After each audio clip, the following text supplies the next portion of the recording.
pemisahan kelak. Refleksi pagi 2536. Rasul Paulus menunjukkan lebih jauh siapa-siapa saja yang tidak memenuhi standar hukum Taurat yang telah ditentukan Allah di 1 Timotius 1 ayat 10a.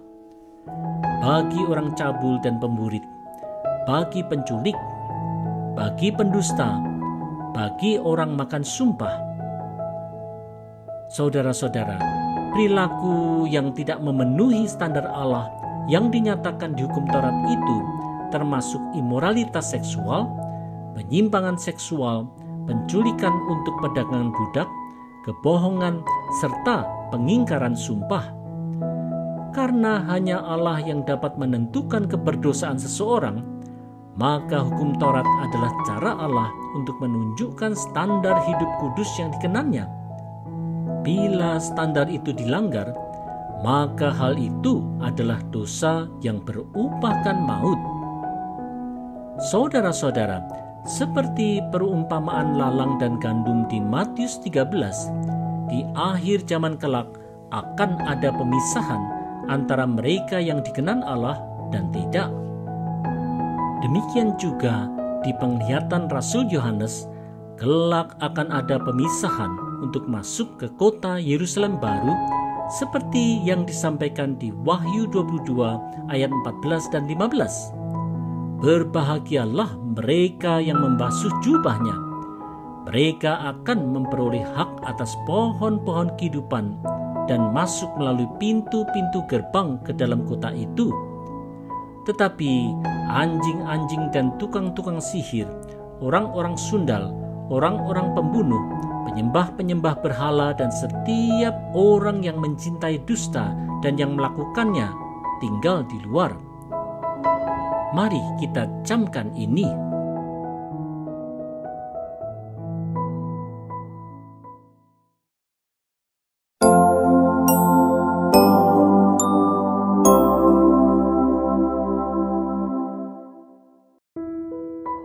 Bertumpu pada ajaran sehat. Refleksi pagi 2537. Dengan tegas, Rasul Paulus telah menyatakan tentang hukum Taurat sebagai standar Allah yang memisahkan antara hal yang dikenan Allah dan yang tidak, sehingga manusia mengenal dosa. Setelah sebelumnya Rasul Paulus menunjukkan contoh-contoh perbuatan dosa, apa yang menjadi kesimpulannya? Mari lihat 1 Timotius 1 ayat 10b sampai 11.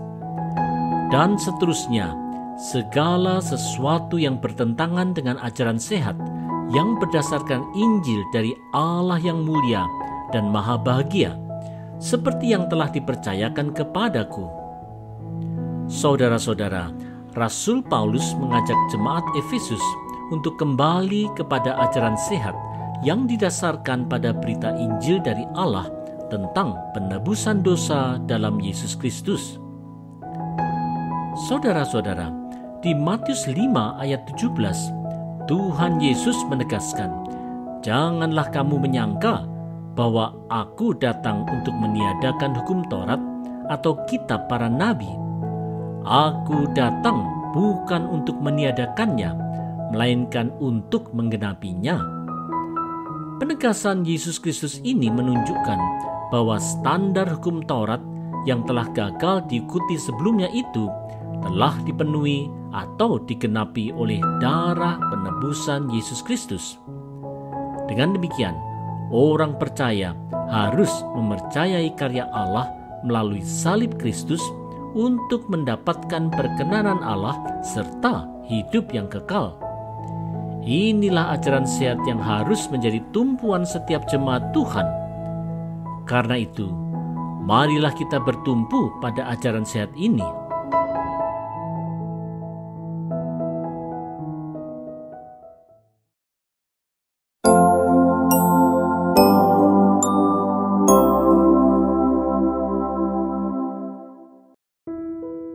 Setia dalam kekuatannya.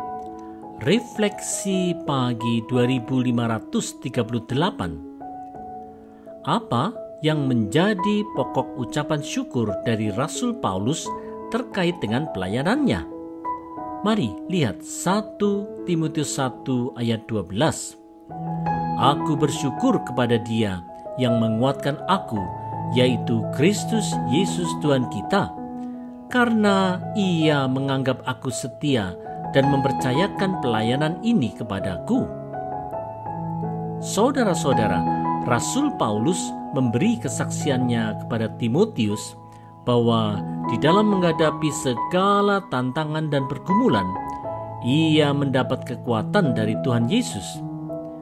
Hal ini juga yang disampaikannya ke jemaat Filipi di Filipi 4 ayat 13. Segala perkara dapat kutanggung di dalam Dia yang memberi kekuatan kepadaku. Setiap pelayan Injil memang harus bersandar pada kekuatan Kristus saja dan bukan kekuatan sendiri.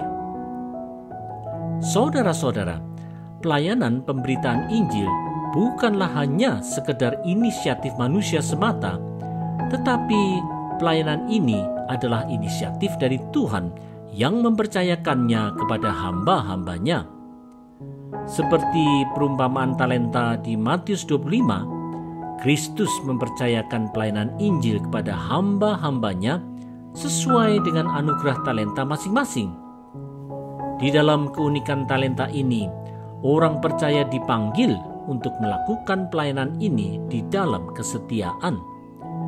Seperti teladan Rasul Paulus, marilah kita juga mengucap syukur kepada Allah di dalam Yesus Kristus yang telah memberikan kita kekuatan untuk melaksanakan pemberitaan Injil sesuai dengan talenta kita masing-masing. Marilah kita melaksanakannya dengan setia